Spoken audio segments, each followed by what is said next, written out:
Hello बच्चों, let's read this question. So this question says, a hollow metallic sphere of radius capital R carries the charge plus Q. Write the expression for the potential. A option में A part में बोला है at the surface, B part में बोला है at a point inside the sphere. Inside पर ही बताना, सरफेस वही बताना, ठीक है.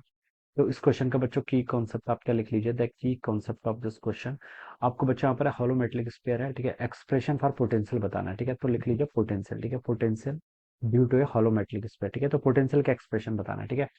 तो देखिए बच्चों, मेटेलिक स्फीयर मेटल है तो बच्चों इतना तो आपको समझ में गया कि जो भी ऊर्जा आपका चार्ज का डिस्ट्रीब्यूशन होगा वो तो आपका सरफेस पे होगा, ठीक है. प्लस क्यू चार्ज है तो ये देखिए आपका सिर्फ सरफेस पर डिस्ट्रीब्यूटेड होगा, ठीक है.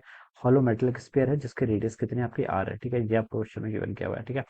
और इस पर प्लस क्यू चार्ज है. Right the expression for the potential. देखिए पोटेंशियल आपको यहाँ पर बताना है, ठीक है.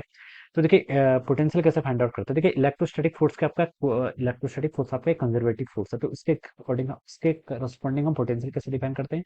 Electric field E dot D R. देखिए पोटेंशियल होता है आपका अमाउंट ऑफ वर्क डन, कितना आप वर्क डन कर रहे हैं किसी एक चार्ज पार्टिकल को. मान लीजिए कोई टेस्ट चार्ज पार्टिकल है स्मॉल क्यू, उसको इन्फिनिटी से यहाँ तक लाने में आपको जितना अमाउंट ऑफ वर्क डन करना पड़ता है वो पोटेंशियल हो जाता है, ठीक है. तो क्या होता है आपका work done minus E dot D R. कहाँ से इन्फिनिटी से कहाँ पर लेके आ रहे हैं, इसकी मान लीजिए रेडियस तक, इसकी सरफेस पर लेके आ रहे हैं, तो कहाँ तक आर तक लेके आ रहे हैं, ये मान लीजिए आपका ओरिजन है, ठीक है. तो ये आप लिख सकते हैं, this must be define the potential. तो देखिए बच्चे आप इसको कैलकुलेट कर लीजिए, minus E dot D r, ठीक है. इलेक्ट्रिक फील्ड देखिए क्या होता है, इस स्फीयर के कारण किसी भी आउटसाइड पॉइंट पर आपका इलेक्ट्रिक फील्ड किसी स्मॉल आर डिस्टेंस पॉइंट पर q by four pi epsilon naught r हो जाएगा, ठीक है. तो मैंने लिख लिया q by four pi epsilon naught r square और डी आर, ठीक है. अब देखिए आप इलेक्ट्रिक फील्ड के अगेंस्ट पर वर्क वर्क डन कर रहे हैं. इलेक्ट्रिक फील्ड के अगर इलेक्ट्रिक फील्ड देखिए क्या है, इस डायरेक्शन में चार्ज पार्टिकल को आप इस डायरेक्शन में लेके आ रहे हैं, तो अगेंस्ट पे जो वर्क डन होता है वो आपकी पोटेंशियल एनर्जी की फॉर्म में क्या होता है, स्टोर्ड होता है, ठीक है. तो Q by four pi epsilon not, बच्चों ये टर्म तो आपकी कांस्टेंट है, इसको बाहर लिख लीजिए, माइनस साइन ऑलरेडी है. डी आर बाई आर के ऐसे कर लीजिए, d r by r square, ठीक है. इस टर्म का आप इंटीग्रेशन कर लीजिए, कहाँ से कहाँ तक, इन्फिनिटी से ला रहे हैं स्मॉल आर तक, सॉरी कैपिटल आर तक. तो minus Q by four pi epsilon not ये हो जाएगा. वन ओवर आर स्क्वायर का इंटीग्रेशन करेंगे तो माइनस वन बाय आर आएगा, ठीक है. तो माइनस से यहाँ पर माइनस कैंसिल हो जाएगा. ये वन ओवर आर इन्फिनिटी से आपकी आर तक की लिमिट हो जाएगी.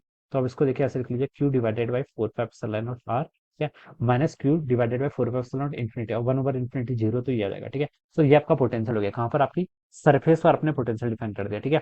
अब बच्चों देखिए इनसाइड क्या होता है, आपके स्फीयर के इलेक्ट्रिक फील्ड जीरो होगा, ठीक है. तो यहाँ पर तो आपका जो इलेक्ट्रिक फील्ड जीरो है, तो इलेक्ट्रिक फील्ड जीरो होगा तो यहाँ पर आपको यहाँ से लेकर यहाँ तक सेंटर पर आने पर या फिर कंडक्टर की सरफेस तक किसी भी अंदर पॉइंट पर कहीं पर भी जाने पर कोई इलेक्ट्रिक फील्ड ही नहीं है, तो हम बता सकते हैं कोई वर्क डन ही नहीं करना पड़ेगा, तो आसानी से लेके आ सकते हैं, ठीक है. तो वर्क डन ही नहीं करना पड़ेगा तो हम बता सकते हैं जो पोटेंशियल आपका यहाँ पर होगा वही पोटेंशियल इसके हर पॉइंट पर होगा इनसाइड, ठीक है. तो इनसाइड देखिए वी एट आर, आर का मतलब है आपकी सरफेस पर, ठीक है. कितना है आपका, Q divided by four pi epsilon naught R आ गया, ठीक है.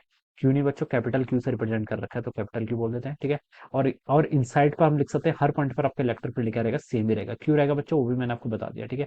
क्योंकि देखिए इलेक्ट्रिक फील्ड को देखिए आप यहाँ से भी बता सकते हैं, इलेक्ट्रिक फील्ड क्या होता है आपका, इलेक्ट्रिक फील्ड हो जाता है आपका minus dB by D r, ठीक है. ऐसे लिख सकते हैं, इलेक्ट्रिक फील्ड इनसाइड कितना जीरो है, तो इलेक्ट्रिक फील्ड अगर इनसाइड जीरो हो जाएगा तो यहाँ से minus dB by D R भी जीरो. तो डीवी जीरो, तो इसका मतलब वी क्या रहेगा, कांस्टेंट. तो हम बता सकते हैं हर पॉइंट पर आपका पोटेंशियल क्या रहेगा, इनसाइड द मेटेलिक स्फीयर क्या रहेगा, कांस्टेंट रहेगा, ठीक है. तो जितना आपके सरफेस पर भी है उतना ही इनसाइड हर पॉइंट पर रहेगा, ठीक है.